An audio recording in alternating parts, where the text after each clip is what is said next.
Welcome to Healing Tales. I'm Dr. Ruth Roberts, here to help you become the best pet parent you can be, with simple, natural care that works for real life, real budgets, and real pets.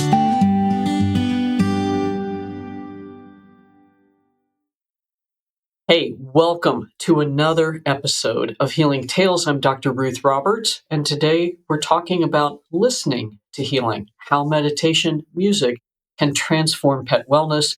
And with me today are Falyn, Morningstar, and Ian Morris. If you don't know them, they are truly trailblazers in the wellness world. Falyn's Radiant Balance System revolutionizes women's health through sound healing, meditation, and functional nutrition, while Ian's frequency-minded music and LTS method have redefined sound therapy globally. Together, through Listening to Smile and its expanded networks, they're connecting art, music, and holistic well-being. And so, Falyn and Ian, I am so delighted that you're here with us on Healing Tales. And for those that are unfamiliar with your work, can you share what kind of started your journey into the healing power of sound and meditation music? Yeah. Would you want me to go first? You should go. Yeah. Well, thank you so much for having us on here.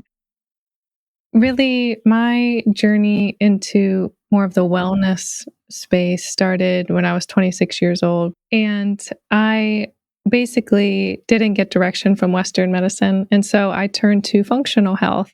And I ended up doing a food sensitivity test, a hormone profile, a stool test, and that was validation for me to say, I'm not crazy in my mind. Like, there are things that are wrong here, and we have direction to heal. How can I adjust my lifestyle to also, fast track that progress too, and not just take supplements or go through a 90-day protocol, right? I want it to be sustainable.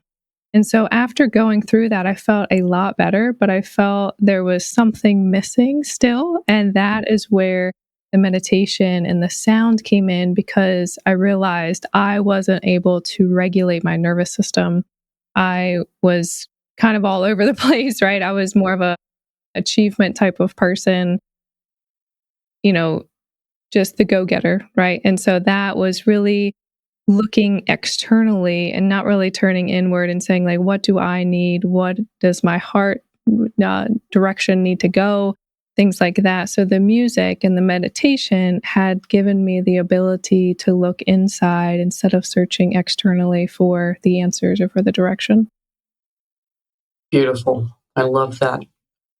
Yeah. And then for me, it started growing up dyslexic. I was had challenges in the traditional learning model and noticed that I was very different. And music, art, and poetry were always things that really resonated with me.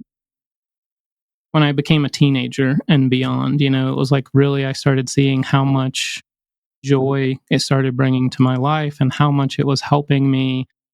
It was always challenging to read something and retain that information. But when I got into poetry and got into subjects that were really fascinating to me, music, art, poetry, health things, I started really seeing that there was a dedication and a drive to want to fix some of those things that were just a little different. And then learning that they were actually superpowers in a lot of ways, that I was able to thrive in other areas that other people weren't, even though I was a little different in an academic or book setting, with them. So that was the start. And then in 2012, I found myself facing colon cancer and MS. And those were very challenging, dark nights of the soul, for me. And music was the one thing that brought me salvation. And that was the thing that helped me shift my mind. Started learning more about nutrition, food combinations, and really looking at holistic health as a viable option to get healthy. And so I started learning more about balance, and the beginning of all of that was frequency music. It allowed me to shift my mind into a state where I could actually wrap my head around some of the changes that needed to take place. That is amazing. So from balance and balance, somehow or another, the two of you became connected. So how did you all get together to create this beautiful synergy with sound healing and holistic wellness? Yeah, that's a really great question. Honestly, I was an avid podcast listener, and I was watching or listening to Living in 4D with Paul Chek, and Ian was a guest.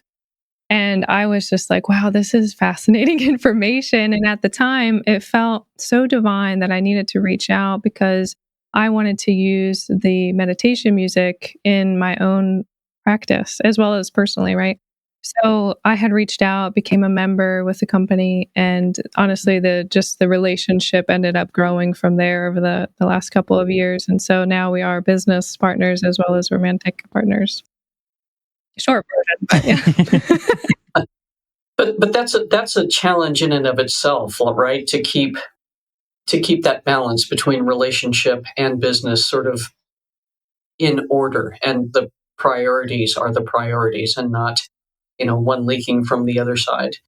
Right. So well done you. Okay, I think what's interesting is there is an age gap with Falyn and I, and I think there's things that I see from a different perspective and she sees from a different perspective, which are that balance again. So you have the masculine and the feminine. You also have the age of the experience versus also the optimistic outlook and like hopeful view of the world versus a person who has been through World War III in a lot of different senses, and kind of you can have that kind of darker or cynical outlook, right? You can say like you can have a different energy, and then you have this new beautiful radiant feminine energy coming in saying, hey, we can maybe do this a different way. And you're like, okay, right. So there's this kind of balance and surrendering. Each of us have grown so much in this relationship, but it's also helped our business to thrive in ways that I have never seen, before Falyn was present. And I think Falyn can agree with her business. And I think we just bring a lot of synergy and teamwork. And I think it's been the biggest mirror for me in my life of the mirror that relationships are. And then even the business is such a mirror for our personal lives. And so it's just such a powerful reflection and such a great teacher, the businesses as well as our relationship. So That is a really interesting concept. So I talk a lot about pets being our mirrors, and I believe they are indeed. But I forget to extend that analogy to my own business, to relationships and things of all of those things. So thank you for that reminder. That is a great way to reframe a lot of things. So Ian, the frequency minded music and listening to Smile really have gained global recognition at this point. But can you explain how sound frequencies can work to promote relaxation and healing, especially for our pets? yeah. Well, just as you said, the pets are such a mirror to the owners, right? So it's like a lot of things that people say, oh, I'm surprised that this music, it's been really soothing for me, but my pet just loves it. And I'm like, well, your pet is an extension of you. It's a mirror of you, right? It's something that has been around you 24/7 every day. And you guys have really grown to be family. And all of our family members are a mirror, right? So I think what's interesting is when you look at a human, the first unraveling of any disease or any kind of physical or emotional issue is going to be stress, right? So it's like that is the first part because it starts robbing your health penny by penny, right? So it's like it starts pulling from your digestion, pulling from your organs whenever they're not functioning. It's like in high stress mode and it's having to produce these stress, adrenaline, cortisol, all these different stress hormones. And it's doing it without having any energy source. You're not feeding it, you're not sleeping well, you're not giving it the things that it needs. So it starts stripping it from other things in your body. It does it to survive. But if it's left unattended long period of time, it's stealing your health penny by penny, right? Until eventually the tax bill is due, right? so I think like when you look at animals and humans, it's like the most powerful thing of sound healing is that it's addressing that pause. It's detaching you from the external and internal world for that split second and giving you a sense of relaxation. The yawning starts, the shoulders drop, the spine relaxes, the muscles stop being so tense. And then a person says, oh my gosh, I haven't felt this good. And it's like, well, when's the last time have you taken a pause? When's the last time you took a deep breath? When's the last time you let go of every stress for just 10 minutes, you know? And I think people don't realize the power of sound and the ability to help with the nervous system. And I think it's super powerful for animals and just as equally for humans. Amazing. Amazing.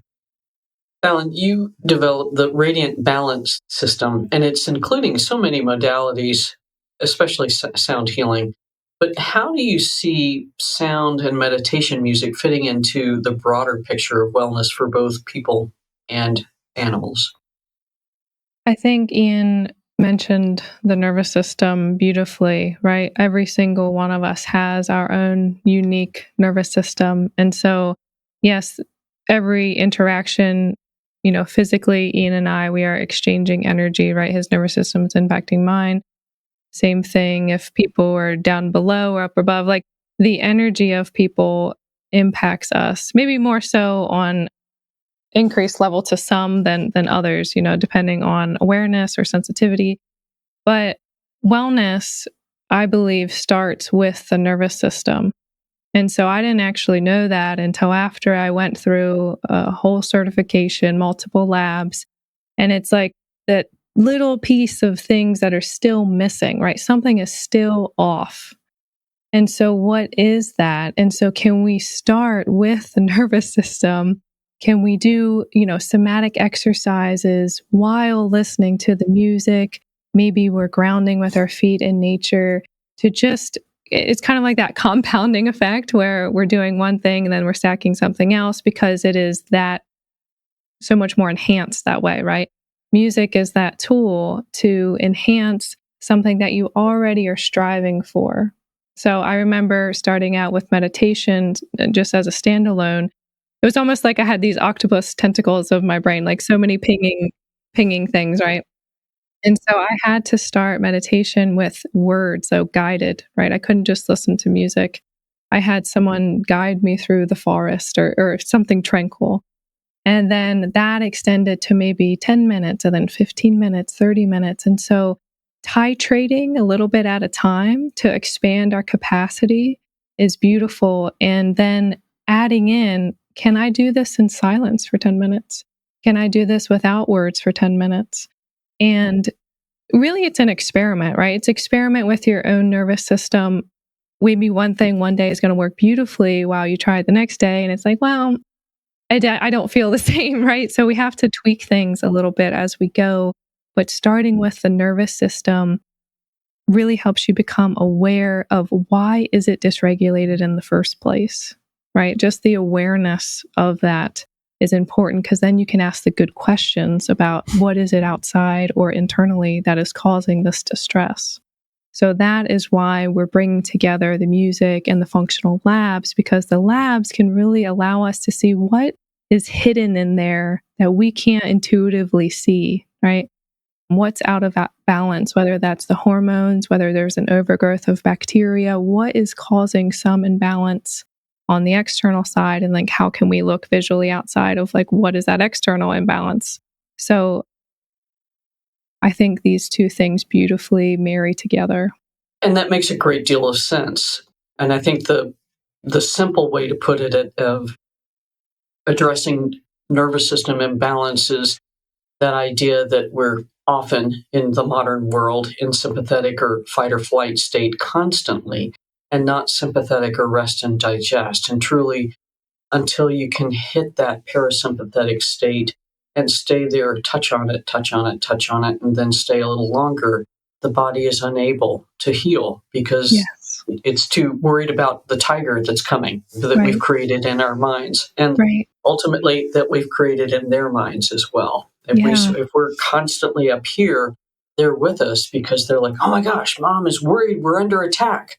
Right. Yeah. So well said. I mean, because then if we can work on that and then start to support the body to do the healing process, so much faster, so much more gentle. I love what you're saying there. One thing I'd like to add too is that when I first got into like the nervous system type of work, I personally worked with somebody on my nervous system as well. And it was almost like learning tools, right? these are all messages for us to take in. And I was like, I'm going to be in parasympathetic like it's my job, right? So like it was like my goal to always be there, and it's not reality. And a beautiful perspective of a friend that told me your nervous system should be this flexible spine, right? We are meant to go up and go down. And I think that was beautifully said, because we don't like to feel in our freeze state. We don't like to feel in this high anxiety. But if we can downshift, learn to downshift and come back to center, that's the whole journey. That's the goal, right? There are going to be ups and downs. And if we can learn to flow and take in all the messages, I think that's the golden nugget. Right on. Get comfortable with the duality of it and accept when it's appropriate and when it's not appropriate. And then you can make better actions in your life. I guess that's a good way to say it. So here's all this really amazing stuff. And you ended up producing something called the Pet Therapy album. And can you walk us through kind of how you started to develop the concept for this and frequency ranges and that were specifically for dogs, cats, and horses, or are they? Are they just good for mammals in general? Well, okay, so this will be a couple different answers here. So the first part of how this started was I had a lot of friends and family. My two sisters have a lot of animals, and they always have, and they are constantly looking for things for their animals to bring comfort and peace. They love pug dogs, and it's one of their their favorites. But I have a lot of friends who have animals, cats and dogs, as well as horses and birds, that would ask. They would see how much traction listening to Smile was getting, and like check out some of the music, and it would move them personally. And then they said, well, do you have something that would work with my horse? Do you have something that would work with my dog? And so it was a path, probably about 8 years ago, that I started exploring just the frequency ranges of the animals to see. And then a lot of the studies, the clinical studies on frequency hertz with different animals. And one of the things that I found through mostly working, so we work a lot with vets, like veteran groups that have battlefield trauma, PTSD, and that type of issue that they're facing. And so we started learning a little bit more about some of the pet therapy programs that the vets were involved with.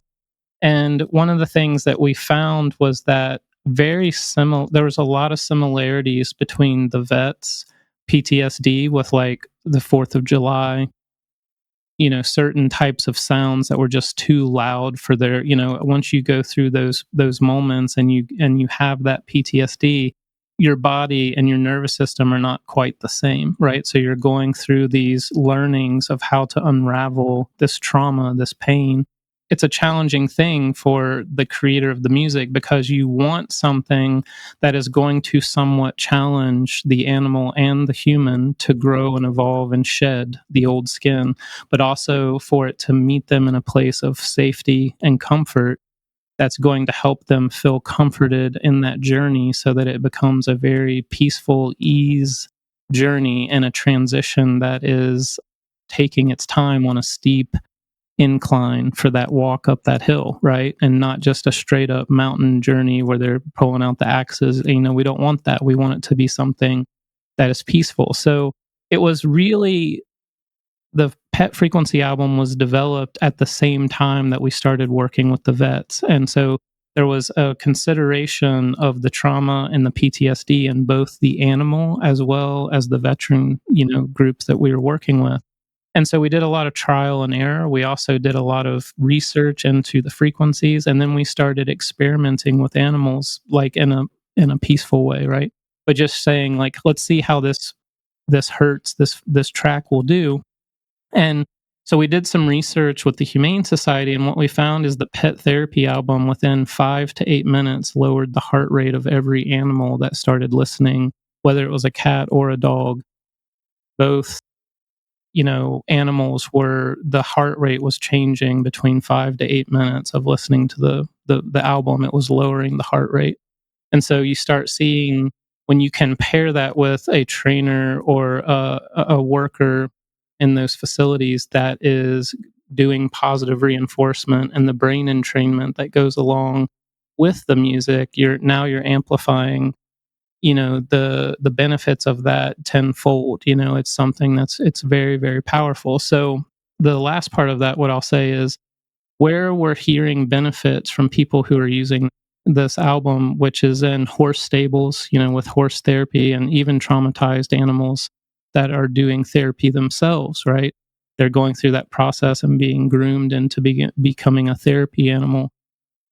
They're utilizing the music in those settings. But it's the biggest thing that I hear constantly with the pet album is pet owners who have to leave their animals at home while they're at work, and they would constantly bark. They would be in apartment settings and they would be barking at the UPS drivers or any kind of mailman coming up, and then neighbors complain. They'd bark for 2 hours after the mailman comes, and that kind of thing. That's what the kind of feedback. And they said, well, when we got your album, we just put it on repeat all day long, and what we noticed is that our animals would come and sit on the floor, they would lay on the couch, they would be peaceful, and there was less barking. And so what I was telling them is, if a person is having a really hard time sleeping and you put on, one of the frequency minded music albums, most of the people who are having problems start sleeping better.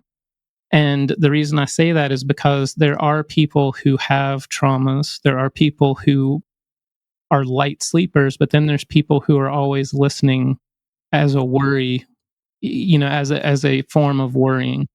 And so whenever that music hits and those lower frequencies, we're talking 20 to 50 hertz in the music, because we utilize a lot of lower frequencies to create that grounding effect and that very peaceful, slow moving frequency. And a lot of the animals, that tonal quality of the music, they're identifying with it, and it's something that's helping them to ground. And it's also blocking out the external noise from the outside street, the beep, the backup cars, beep, beep, beep, all the deliveries, all that stuff. And so it's something that they're finding more peace because it's blocking out the external world for them and giving them a tonal quality that grounds them and keeps them safe and peaceful, and they feel like they're in a sound cocoon. That's what I hear a lot of people say at our events, is they feel like they're in a sound cocoon. So amazing. So really what part of the effect is that you're helping to reduce that hypervigilant state that goes with either PTSD or phobias, that sort of stuff. And that's amazing. I mean, that is the whole ball game, is if we can reduce that hypervigilance and then combine that with positive reinforcement, like you've had experience with the shelters, that is truly life-changing for so many of these animals. That's amazing. Can I speak real quickly on one more thing? So what we found to be one of the most beneficial things was when a lot of these animal shelters, one of the biggest things are putting the animals down, not finding homes for. And so one of the things that we wanted to do was, I said, what if you guys did a doggy and me meditation once a month where the public can come in, bring their animals, and you guys utilize our music and have an outdoor event where you're playing the music and you get people to pet their animals and you're giving them techniques of calming while the music's playing. They can purchase the music and support your shelter, but then you guys can do a tour of all the new animals. How many people have animals and would want another animal, or would know someone that would want an animal, that would come to this for the benefit of this free meditation? But then, you guys give them the run of what's needed and what you're looking for. And then that way it's more of a one-on-one interaction. It's not an email. You're bringing people in person, connecting with them with that energy. And then here's the thing. Once the animal is adopted, the track that you've been working with them for weeks or a month, that's daily, been subjected to them daily. And now they've, have this secure feeling, this entrainment process with this piece of music. You're using the same piece of music with them every day when they're feeding, when they're relaxing, when they're getting when they're petted, when they're being positive reinforced with the music. Now that piece of music during their adoption is going home with them, so that the new adoption family has something that is safe in an unsafe environment, right? Bringing some piece of home with them to the new the new place. And then they are also taught those calming methods and the same entrainment that the trainers and the workers at the facility use to help calm the animals. So you're giving something as a tool for not only the animals at these shelters, but also the workers and the adoption families. And so it's just been such a powerful thing to be a part of. That's amazing. And how brilliant. You must be a master marketer from another lifetime, or maybe this lifetime. But that's a great idea. I mean, the whole process, but especially then sending home that music that is familiar to that animal, that feels safe, that feels like home while they transition into their new home. That's such a beautiful concept. Cool. So so aside from the shelter, there's other uses clearly, and really this was designed for stressful events like vet visits, fireworks, storms, that kind of stuff. Do you have any stories or feedback you've received from pet parents who've used the album during these situations? Yeah. So what's interesting is there's three vets that stand out when you say that more than anything because they had animals that they were working with, and they would say that they would feel like they had to get out of town because the fireworks were just too much for them to endure. And when they got their animals, they started noticing that it was having a similar effect on the animal. The sounds, the loudness was having a similar effect on the animal. And so they were saying, this really made me feel comforted because most people act like I'm crazy, like, hey man, it's just fireworks. And so he said that he felt several of these vets said that they felt like they had a real friend in that connection with their pet. But the next step was I bought the album for my pet, the pet therapy album. They say I probably am listening to it more than just than introducing it to my animal. And so they were saying there was a lot of vets who were saying they were having a lot of positive breakthroughs with the pet therapy album.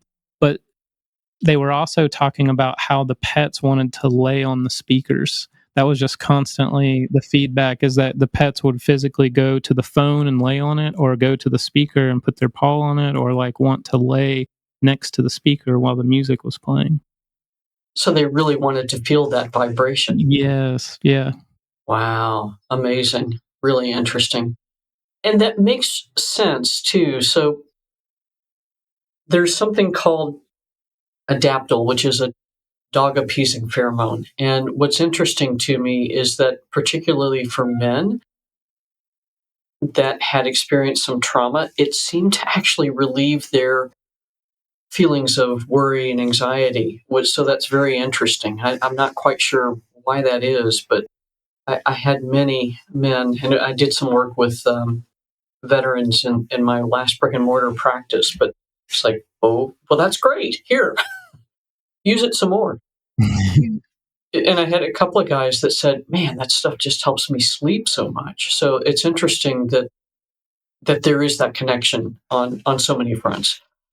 So is pet parents are okay, maybe they don't have pets that have really severe noise phobias, but they're just looking to optimize their daily routines and support their pets' overall well-being. How can pet parents start incorporating this music, the meditation music and the frequencies, into their daily routine to help support their pets? Yeah. So when we were talking about easily titrating things in, starting small with 10 minutes a day is a perfect place to start. There's very minimal investment, minimal effort, but for a large impact. And guaranteed, if you play this 10 minutes a day for a week, you are going to see the benefit, and just minor changes, right? Observing those. So morning time would probably be the most appropriate to start with, or the evening time, right? Either one of those to really set up the day or easily transition into sleep. And so that's a perfect place to start. And that makes a great deal of sense because our anxiety level is high at the beginning of the day because we're ramping up to leave the house often or start work if we're working at home. And then if we don't do something at the end of the day to disconnect from the day, that ramp stays with us. So that Exactly. totally makes sense. Right on. And do you feel like there are specific environments or activities the pet parent could be doing that might enhance this benefit, or really just start small and Organ. Yeah, so like Ian was mentioning with the event at the Humane Society, same thing with your pet at home, right? If you're playing the track for 10 minutes, talking to it in a very loving way, petting it, brushing it, getting it fresh water, food, really marrying those two together that, oh my gosh, you're going to be like, there's this reward here. There's this loving calmness presence about the experience. And so that over time begins to be like, oh my gosh, this song's on. Am I going to get a treat? Or am I going to go outside or go for a walk? And so really loving up on your pet while you're introducing this. And I think the owners will find that it's helping them as well. The experience, like Ian mentioned, it doesn't have to be the pet therapy album just for pets. It's going to be for the owners as well. Yeah, and I'll just add one more thing. In India, when you get into meditation mudras, right? Like so what's happening there, a lot of people, I think, in the Western world overlook is that there's an entrainment energetically into the fingers. So when you're doing this meditation over and over, daily, weekly, monthly, yearly, eventually at one point you're going to go into that mudra, making the meditation pose. And what's going to happen is all of those meditations that you've done are going to be activated where your body's like, okay, I know what we're doing. I got you, and it starts falling into this measure through muscle memory almost, correct? But it's also part of the nervous system. You're training your nervous system through this repetition, this consistency, but it's also the reprogramming. And I think that the entrainment process with the music is very similar. What pet owners are going to see is that this might take them a few weeks, it might take them a month. It really depends on the animal. But eventually, what's going to happen is when that music is switched on, it's not going to need the action from you as the owner. It's going to actually kick in, and the animal's going to be like, "I got you. I know what time it is." and so, Right on. yeah. So it's very powerful. I think music is such a powerful thing. If you look at music's effects in advertisements, entertainment, like movies and things like that. It's like if you took a Marvel superheroes movie and took the soundtrack away, there is no suspense, there is no action. So whenever you're putting action or an entrainment or a new process with an animal, utilizing music is such a powerful reinforcement and amplifier of what the intention is that you're working with. It's just such a powerful tool. Interesting. I'm not sure if this will make sense to you or not, but I remember reading about there was a lot of research on the placebo effect and also utilizing somatic experiencing to repeat the effect of the event. And there was an example of a young woman that was undergoing chemotherapy, and it was just brutal for her. Mm-hmm. But what she was able to do is take that experience. Okay, I've got the injection. Ooh, my body fever is starting to crank up. I'm starting to feel achy. And she was able to replay that experience again and again and again and never received another dose of chemotherapy. And her cancer went into remission. So essentially, this entrainment process, and that's essentially what she was doing for herself, is entraining the pet to be able to know where to take their nervous system response when they hear the music. Is that a fair analogy? Yeah, 100%. And I'm sure that you've seen the research on the monks that are meditating in the Himalayas, and basically they wrap the monk in wet sheets in the snow. They take them outside to the cold, they wrap them in wet sheets, cold, wet sheets, and then they ask them to use their mind to raise their body temperature. So they start envisioning themselves on a warm spring day. And then they they hooked, the different test gathering tools on them. It was everything, their feet, their hands, their head, they had the electrodes on everything. But basically what they saw was there was a new state, a new brainwave state, hyper gamma, which was being activated in these monks where they were visually take themselves to a warm spring day. Their body temperature was rising, and it would basically, suck all the water out of the wet sheet, and it would just become dry. It was something that their body temperature rose, and it would just evaporate the wetness. And so you can see how powerful placebo is, mind over matter. It's in medicine, and a lot of clinical testing can show the power of the placebo. But yeah, I think for me, when I'm talking about the placebo effect with our music, I think bass is the placebo.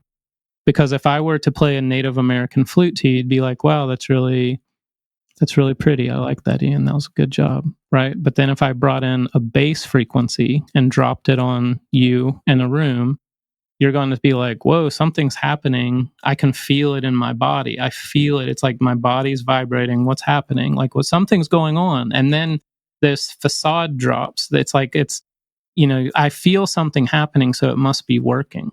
Right. And so for me, the bass is what drops the curtains and all of the facades that we have.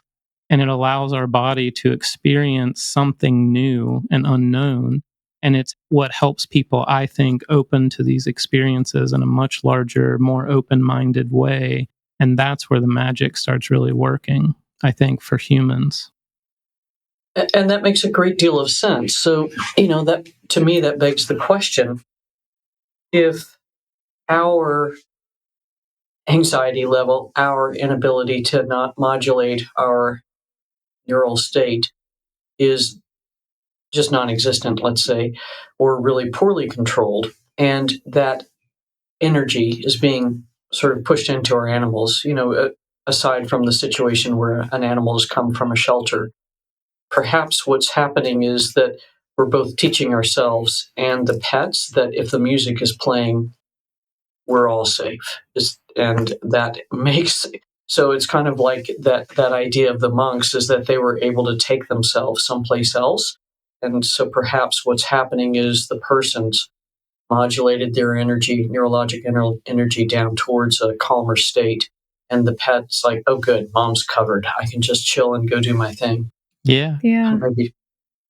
A example from even a personal but professional level when I'm working with clients and I'm doing some somatic experiencing exercises with them. So really the sense of touch on the body to help bring safety to it. And so I noticed, like, if we're first starting to work together, I might not see a yawn from them or their shoulders come down or a spontaneous yawn. I probably won't see that within the first 5 minutes, maybe 20 minutes if we're doing it for that long. But after several sessions of doing it together, and say we do the same somatic exercise, like containment or something, I will see a yawn, a transition much quicker. And so the body is like, oh, I'm familiar with this sense of safety, this sense of touch now. I can relax. So it's almost like we are comforting that little girl or that little boy within inside of us and saying, hey, I'm here right now, right? We can calm down, we can have a yawn. And so I notice that with myself. If I'm doing a containment exercise within the first 3 minutes, I'm yawning. I'm like, okay, I'm fine now. And so it takes that repetition or that awareness to see, what do I need in this moment? It's interesting. So it's almost like the yawn is the equivalent of the dog or the cat or the whoever, the animal shaking off the thing that was scary. Right. So that somatic experiencing idea, I can't remember the author's name, but he developed this from observing animals that had been attacked by predators but escaped. And if they physically shook it off, they were good. But the ones that just held on to it, they ended up weakening and eventually becoming prey. Mm-hmm. So that's quite interesting. Huh. So, Ian, I mean, you all are doing just amazing, good things together, but how do you see sound healing sort of evolving in the wellness industry? And what role do you think pets are going to play in this movement? Yeah. Well, I feel like I'm kind of old school, in a lot of ways. Like, there's a lot of tech that's coming out trying to help put people physically into a certain brainwave state. And to me, that's a very masculine energy. It's a very forceful energy. Like, hey, we're going to meditate whether you like this or not, right? So it's like for me, and I think that it's also a lazy, outlook. It's like wanting something to do it for you. And as we know in pharmaceutical, there's not a pill that fixes everything. And I think all of us are so different and have such unique makeups and experiences that it's really hard for one thing to fix everything on a person and for it to be across the board, right? So for me, like Falyn and I both talk to our clients, we say healing is multifaceted approach. It's multifacets. It's not just the music. The music is going to amplify the intention and action that you're putting into this, right? So if you're not doing the action and you're not getting serious with your intention, the music is not going to help you as a human. Now, the animal is different. It's a different interaction with the cats, horses, and dogs. But us, we have this thing where we get in our own way a lot. We overthink. We're critical of ourselves in ways that are very different, I think, than animals because of the consciousness level that we've been gifted with as humans, right? But there are these relationships, masculine, feminine, the family dynamics, the external work environments, the chemicals and, our environments that have effect on us as humans. And so it's like, I believe the main goal for me and with, listening to Smile is to create something that is viable to the outside world to see that this is a real modality that can help me reset my nervous system, and that there's a real value in being able to learn to do this on my own, not having technology, not having a pill do it for me, but learning how to do this so that Falyn said earlier, anything that comes up, you're able to be the master flexor, where it's like, and I think that when you look at our society, it's what's happening right now. Everything's coming to a head to force people out of comfort, right? It's like you think about the 1950s way of life, the picket fence, the family, the dog out in the yard, and like the night one person's income sustains the household. Those days are gone. It's not the same anymore, right? So everyone's being challenged and faced with, this is not working. We have to do something else. But what is it? And everybody wants to stay in their comfort zone, right? They want it to look this way.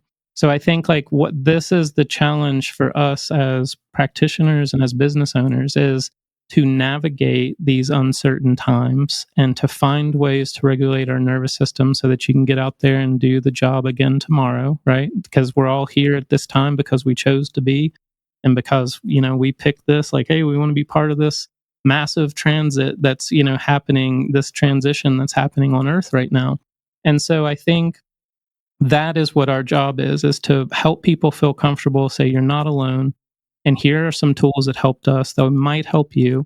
Let's look at what we can do to add value to each other's lives and just help it spread so that more people are learning to connect with themselves intuitively and internally and stop looking for other people to tell them what to do, because most of that we've seen is not working either, right? It's so I think we're in the age of intuition where people are going to start taking more responsibility, and I think that our music and our company and the way that we're trying to do things would love to play a part in helping to be part of that transition of people taking more responsibility, having more sovereignty, and learning how to take care of each other and love each other better.